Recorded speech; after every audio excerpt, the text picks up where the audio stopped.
Bom dia! Estou aqui então para o nosso devocional e hoje então nós vamos ler Juízes capítulo 6, onde Deus fala aqui sobre Gideão. Então, Juízes capítulo 6, versículo 1 diz assim: O povo de Israel pecou contra Deus, o Senhor, e por isso ele deixou que o povo de Midian os dominasse durante 7 anos, os midianitas.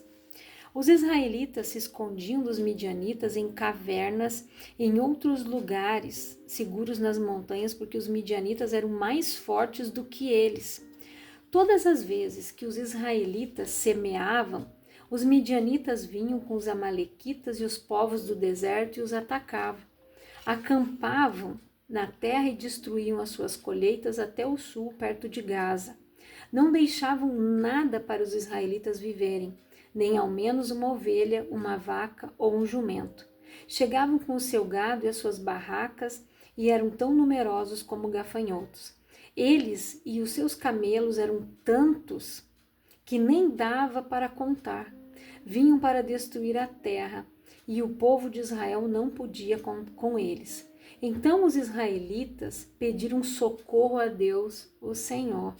Quando eles oraram ao Senhor por causa dos midianitas, ele mandou um profeta que lhes disse: Assim diz o Senhor, o Deus de Israel: Eu tirei vocês da escravidão do Egito. Eu os livrei dos egípcios e dos que lutaram contra vocês aqui nesta terra. Expulsei os seus inimigos e dei a vocês a terra deles. Eu disse que sou o Senhor, o Deus de vocês, e que vocês não deviam adorar os deuses dos amorreus, que viviam nesta terra, mas vocês não quiseram me ouvir. Então o anjo do Senhor veio e sentou-se debaixo de um carvalho que havia perto do povoado de Ofra. Esse carvalho pertencia a Joás, que era da família de Abiezer. O seu filho Gideão estava malhando trigo no tanque de pisar uvas, escondido para que os midianitas não o encontrassem. Então o anjo do Senhor apareceu a ele e disse: Você é corajoso e o Senhor está com você. Gideão respondeu: Se o Senhor Deus está com o nosso povo, por que está acontecendo tudo isso com a gente? Onde estão aquelas coisas maravilhosas que os nossos antepassados nos contaram que o Senhor costumava fazer quando nos trouxe do Egito? Ele nos abandonou e nos entregou aos midianitas. Então o Senhor Deus ordenou a Gideão: Vá com toda a sua força e livre o povo de Israel dos midianitas. Sou eu quem está mandando que você vá. Gideão respondeu: Senhor, como posso libertar Israel? A minha família é a mais pobre de toda a tribo de Manassés, e eu sou a pessoa menos importante da minha família. Mas o Senhor disse: Você pode fazer isso porque eu o ajudarei. Você esmagará todos os medianitas como se eles fossem um só homem. Gideão respondeu: Se tu estás contente comigo, então dá-me uma prova de que és tu mesmo que estás falando, e por favor, não vás embora até que eu te traga uma oferta. Eu ficarei aqui até você voltar, disse Deus. Então, só para agora, eu li até o versículo 18, eu vou ler aqui no versículo 34. E o Espírito do Senhor dominou Gideão, ele tocou uma corneta feita de chifre de carneiro, e os homens do grupo de famílias de Abiezer foram juntar-se a ele. Então, olha o que a gente vê aqui. Por que eu li todo, né, esse conteúdo aqui para você, desse capítulo? Ainda falta, tá? Eu li uma parte porque ele é muito extenso. Mas você pode ler todo esse capítulo e os seguintes depois para você entender melhor. Então, o povo de Israel, o livro de Juízes, se você ler ele todo, você vai ver que sempre foi assim. O povo se esquecia de Deus, começava a adorar a deuses dos povos das terras que Deus havia dado para eles. Eles se prostituíam, né? Eles esqueciam de Deus, deixavam de adorar Deus, deixavam de buscar o único Deus, e Deus permitia. Ou seja, eles abriam a porta, a brecha para Satanás trazer eles cativos novamente. Deus permitia, porque ele vela pela sua palavra para cumprir. Então, no momento que o povo desobedeceu, eles estavam em desobediência. Deus teve que permitir que Satanás começasse ali a usar aqueles povos. Eles subiam, saqueavam eles, isso por 7 anos. Até que eles oraram a Deus. Aí Deus levantou um profeta que foi lá e falou para Gideão. E olha onde Gideão estava. Malhando trigo no lagar. No lugar onde se pisavam uvas para fazer vinho.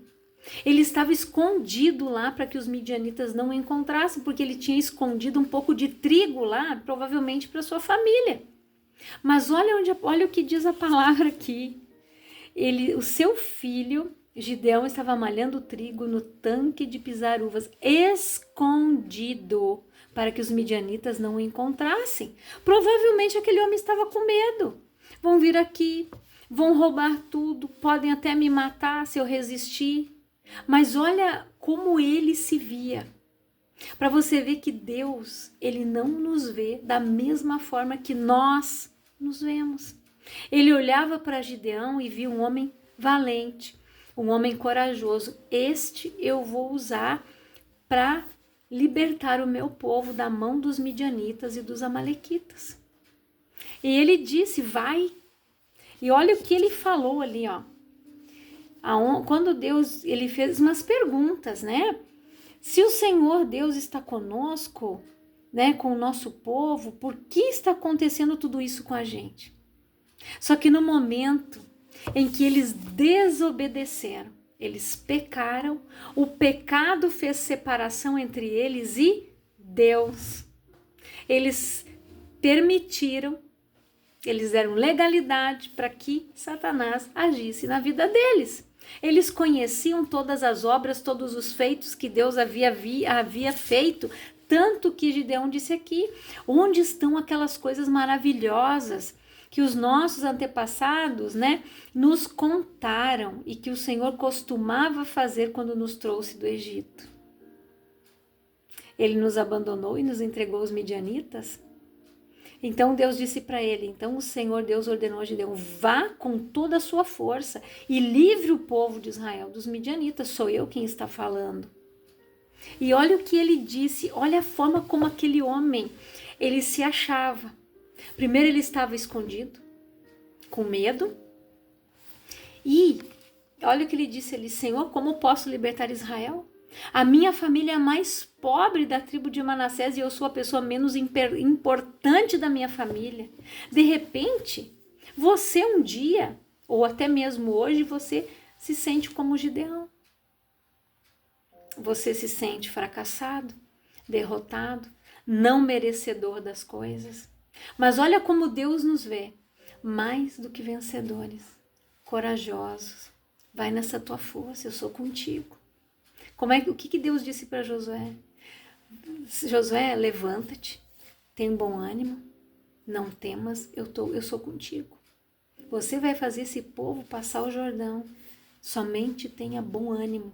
Deus falou 3 vezes para ele ter bom ânimo, não temer, que ele estava com ele. E por último Deus disse, e não se aparte da tua boca o livro desta lei, antes medita nele dia e noite. Então Deus, quando ele nos chama, ele nos dá direção, ele nos dá instrução. Nós nos achamos incapazes, muitas vezes. Não, eu não sou capaz disso, Senhor. Né? Às vezes lá na tua igreja, em algum lugar onde você gosta de ajudar, né? Alguém vai te chamar e vai te dizer, fulano, você vai fazer tal coisa. Aí o diabo tenta vir com aquele complexo de inferioridade. Não, você não consegue. Você não vai conseguir fazer isso daí. O diabo vai trabalhando, tentando trabalhar aonde? Para te diminuir. Para que você viva o contrário do que Deus pensa sobre você. Deus, ele olha para nós e ele nos vê mais que vencedores.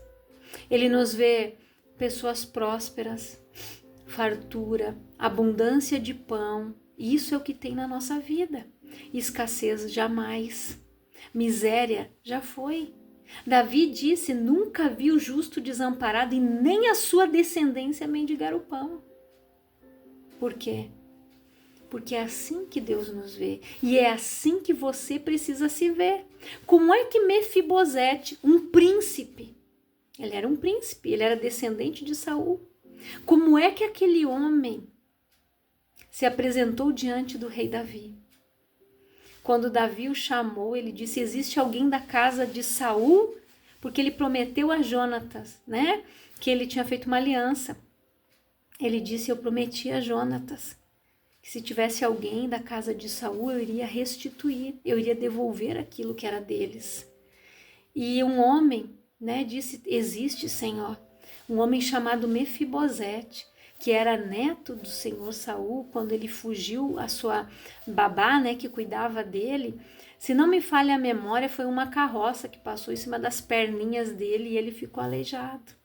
Ele terminou, ele se arrastava, ele não conseguia andar. Quando ele foi levado à presença do rei Davi, ele disse o quê? Quem sou eu? Não passo de um cão morto para que se lembres de mim. Olha como ele se via. Por mais que ele não podia andar, gente, mas ele era um príncipe. E o homem andava de arrasto. Por quê? Por causa da desobediência do seu avô. A desobediência de Saul trouxe consequências para a família. Então, o Mefibosete, ele se achava um cão morto. Era assim que ele se via. O Gideão, o menor da sua casa. O Gideão, ele dizia que a pessoa menos importante da minha família. Mas não é assim que Deus te vê. Deus te vê capaz. Deus te vê mais que vencedor. Ele sonhou um sonho para mim e para você. A palavra diz que eles têm sonhos maiores, eles têm sonhos para nós. Os pensamentos do Senhor, são mais altos e maiores do que os nossos. Os pensamentos deles são de paz, de nos fazer prosperar, ter um futuro promissor. É assim que Deus pensa. Por isso que a palavra diz que nós devemos ter a mente de Cristo. A nossa mente deve ser renovada, deve ser transformada todos os dias. Deus vê você como um príncipe, como uma princesa do Senhor. Deus, ele olha para você, ele odeia o pecado, mas ele ama o pecador. Enquanto nós estávamos lá no pecado, ele estava fazendo planos para nós. Esse vai ser pregador, esse aqui vai ser missionário, esse aqui vai trabalhar com os drogados, essa aqui vai fazer tal coisa. Deus estava fazendo planos para nós. Assim como Deus fez planos para Saulo. Saulo era Paulo, mas antes dele ser Paulo, ele era o quê? Romano, perseguidor da igreja. Ele foi um homem que ele perseguiu a igreja. Ele consentiu na morte de pessoas inocentes. Sangue inocente foi derramado com o consentimento de Paulo. Quando Paulo estava no caminho de Damasco, que ele teve aquele encontro com Cristo, aquela claridade o cegou, e Deus disse: Saulo, Saulo. Jesus disse para ele: por que me persegues? Né? Ele precisou ficar cego 3 dias, sem enxergar com os olhos naturais, somente com os olhos espirituais e ver, para que ele refletisse em tudo o que ele fez. E ele disse que ele iria sofrer e padecer pela sua palavra, pelo evangelho. Quando Barnabé foi enviado até lá, Barnabé disse: aquele Senhor, ele disse, este é um vaso escolhido. Deus escolheu. E naquele momento em que Barnabé foi até lá, orou por Saulo, as escamas caíram dos seus olhos, depois ele foi cheio do Espírito Santo, aí ele passou a ser Paulo. Mas Paulo passou por um processo de transformação. Ele mesmo disse que ele precisava ter o domínio sobre a sua carne. Por quê? Para que ele mesmo não fosse repreendido, né? Se ele fosse pregar para alguém, para que ele não desse um mau testemunho. Porque Paulo, ele foi um homem culto, ele era um romano. Ele conhecia todas as normas, as leis dos romanos, ele conhecia a lei mosaica, por isso que ele tinha um homem culto. Mas Paulo, não é porque ele passou para Cristo que a maldade que ele fez lá atrás, ele colheu. Ele levou as marcas da pregação. Ele foi preso, ele foi açoitado, ele apanhou várias vezes, muitas vezes ele foi preso, perseguido. Aí ele deixou de ser perseguidor para ser perseguido. E ele disse: levo no meu corpo as marcas de Cristo. Morrer hoje para mim é lucro. Por quê? Porque ele sabia para onde ele ia. Então, para você ver, Paulo foi um homem escolhido. Não é porque ele veio para Cristo que o passado, ou seja, as coisas que ele plantou lá atrás, ele colheu depois. Ele sofreu nas perseguições, nos açoites. Quanto sangue inocente ele consentiu, ele ordenou que pessoas inocentes fossem mortas. Ele pregou o evangelho, mas ele pagou o preço. Ele pagou o preço da sua maldade lá atrás. Então não é, eu aceitei Jesus, eis que tudo se fez novo e tudo se apagou. Não. Aquilo que eu plantei, eu vou colher. A minha semeadura, se eu plantei o bem, amém, eu vou colher o bem. Mas se eu plantei o mal lá atrás, se eu fiz o mal para alguém, eu vou colher. É o que diz a palavra. Tudo que o homem plantar, certamente colherás. É o que está escrito. Então, depois sim. Eis que tudo se fez novo, as coisas velhas já passaram, porque eu não vou mais viver aquela vida. Eu não vou mais ser uma pessoa derrotada, amedrontada, dominada pelo medo, pela síndrome do pânico, pelo desespero, pela ansiedade, pela preocupação, não. Porque hoje eu vivo uma nova vida. Aquilo passou, eu não vou cometer as mesmas coisas, porque quando a minha mente é renovada, quando eu tenho a mente de Cristo, aí, quando eu mudo o meu pensamento, as minhas atitudes mudam, nós somos transformados e moldados todos os dias. Quando Deus levou Jeremias até a olaria, para que ele visse a forma que aquele oleiro trabalhava no barro, quando ele viu que o vaso não estava bom, ele desmanchou e começou a fazer de novo. Deus não junta caco, Deus não cola caquinho, não. Deus faz de novo. Ele faz vaso novo. Por quê? O que diz a palavra? Não se coloca vinho novo em odre velho. Por quê? Porque quando aquele vinho novo fermentar, ele vai estourar. Por isso que se colocam vinhos novos em odres novos, em vaso novo. Já pensou? Um vasinho cheio de caquinho, cheio de remendo? De repente, se não ficou bem coladinho, começa a vazar, escorrer ali o vinho. Não. Deus faz o vaso novo, até que ele fique perfeito. E que a gente não esqueça que a gente é barro, que a gente precisa ser moldado, ser maleável, ouvir a palavra e dizer: Senhor, é verdade, eu preciso mudar. Examine-se, pois, o homem a si mesmo.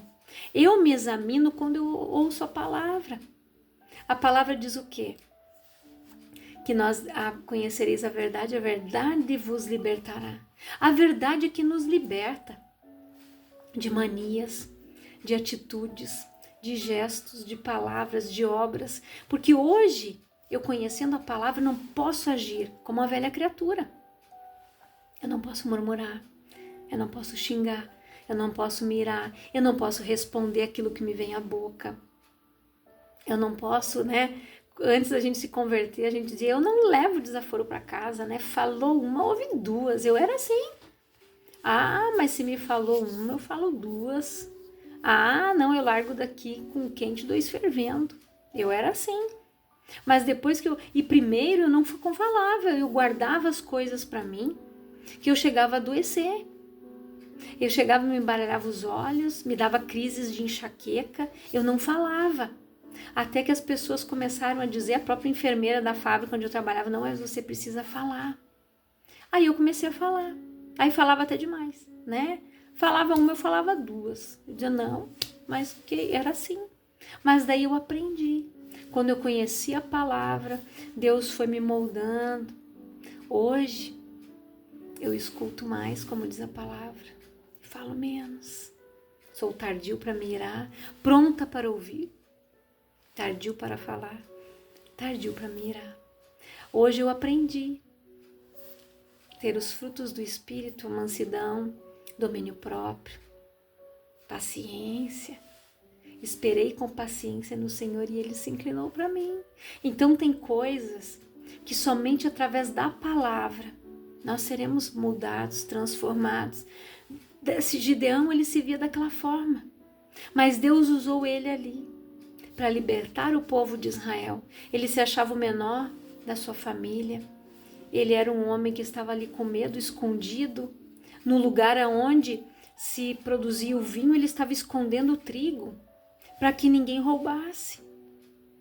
Então, ele lembrava dos feitos de Deus que as pessoas contavam. Mas por que se afastaram do Senhor?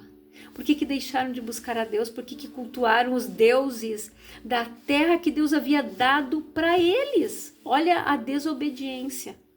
Olha o pecado que eles cometeram. Deus os tirou do Egito. Deus tirou fora aquele povo dali. Deu a batalha vencida para eles. Venceu, ele expulsou os inimigos dali. E por que eles desobedeceram? A palavra foi dita. Adorarás somente o Senhor teu Deus, e amarás somente Ele, com todo o teu pensamento, com toda a tua alma, com todo o teu amor. Somente a Ele adorarás, somente a Ele prestarás culto. E eles desobedeceram. Para você ver que toda desobediência tem uma consequência. E aonde a pessoa começa a cair no complexo de inferioridade. Aí aquele povo ali, quando o negócio... Imagina, eles aguentaram 7 anos.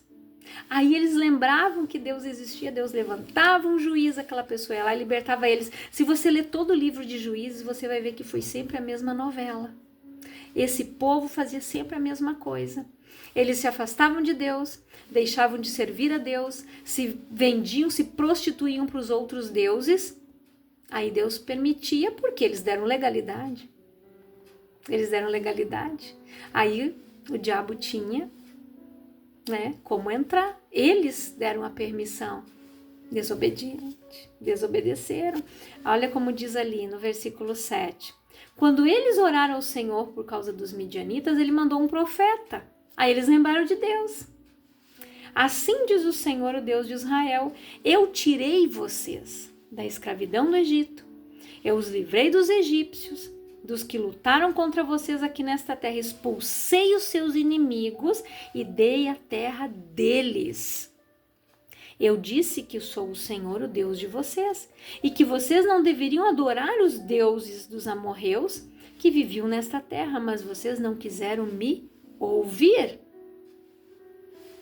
É isso que acontece. Quando a pessoa não dá ouvidos a Deus, a palavra diz em Isaías: se quiserdes e me ouvirdes, comereis e bebereis o melhor dessa terra. Mas é você que decide ouvir. A fé vem pelo ouvir e o ouvir pela palavra de Deus.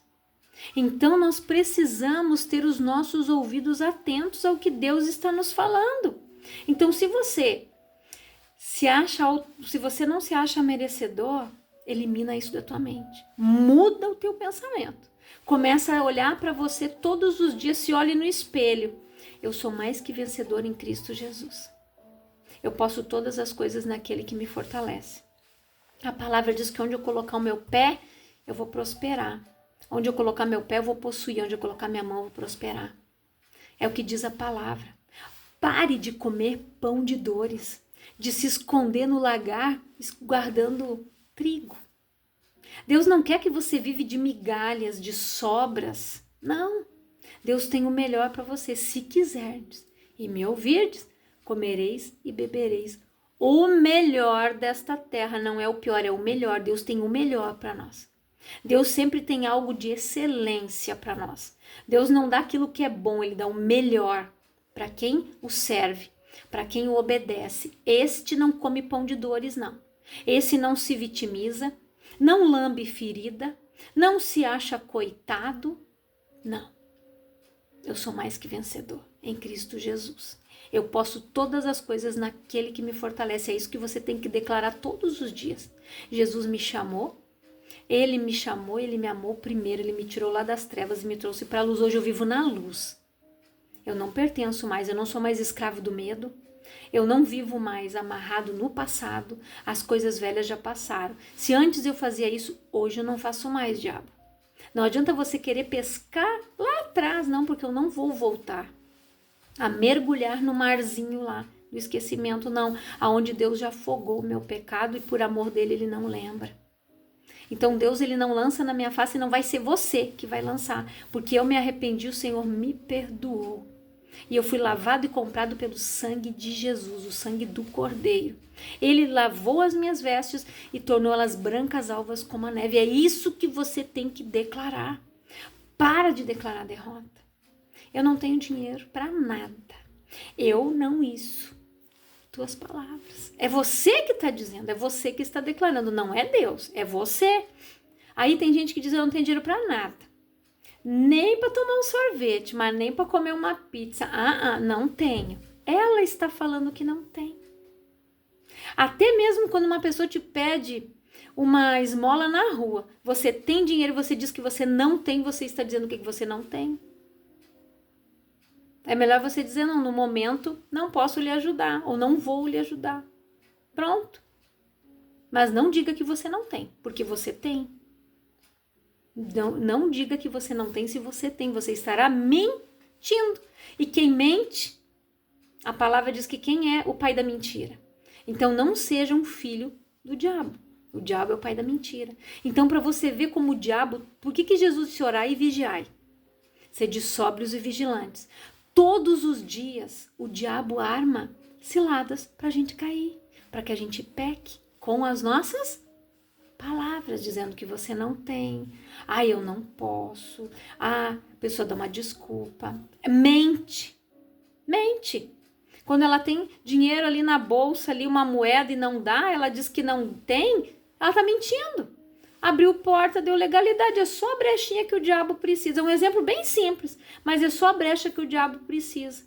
Se você não quer dar dinheiro para aquela pessoa, diga para ela, você está com fome, então eu vou ali no supermercado e vou comprar um pão para você.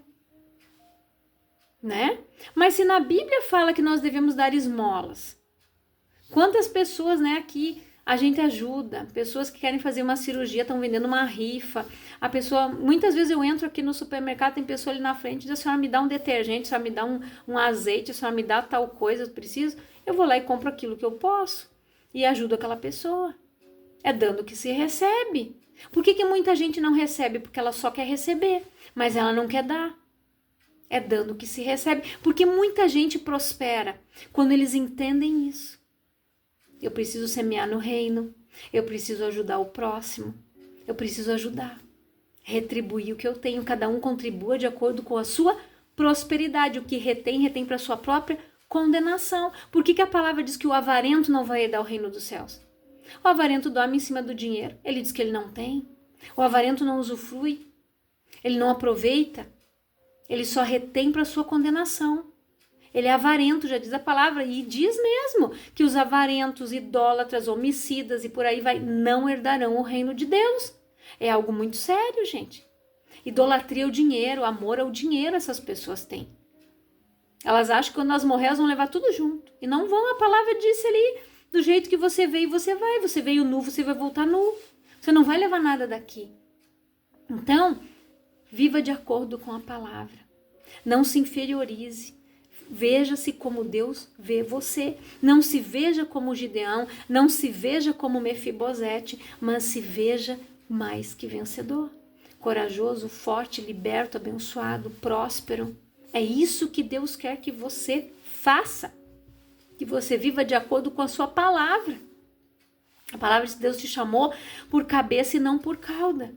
Que você vai emprestar a muitos, mas não vai tomar nada emprestado. É isso que você tem que declarar. Por mais que a tua conta tá no vermelho, declara isso. Eu sou mais abençoado. Senhor, o Senhor já proveu tudo, porque a tua palavra diz que o Senhor, Pai, Ele é o Senhor que me prospera. A tua bênção enriquece, não acrescenta dor. Gratidão pelas minhas dívidas pagas. É assim que você tem que declarar, gente. Quantas pessoas Murmuram do salário, murmuram do patrão, ao invés de abençoar, só sabem reclamar, inferiorizar, não são gratos àquilo que Deus está provendo na vida delas. Seja fiel no pouco e sobre o muito eu te colocarei. Se a pessoa não é fiel no pouco, quanto mais ela no muito, por isso que ela não tem. Ela retém para sua condenação. Não se esqueça disso, não. Então, guarda esta palavra. Eu quero orar por você, Pai, em nome de Jesus. Eu oro por todas estas pessoas que estão ouvindo esta palavra, Pai. Eu repreendo todo o complexo de inferioridade da vida delas, todo o vitimismo, todas as mentiras que Satanás tem colocado na mente delas, que seja anulado todo o mal. Em nome de Jesus, Pai, eu profetizo cura, bênção, provisão, prosperidade, fartura, Pai, nestas vidas, que essas pessoas tenham uma mente renovada, transformada, a mente de Cristo, Pai, e que elas alcancem o melhor que o Senhor tem e passem a se ver como o Senhor as vê, Pai, em nome de Jesus. Que Deus abençoe a tua vida grandiosamente.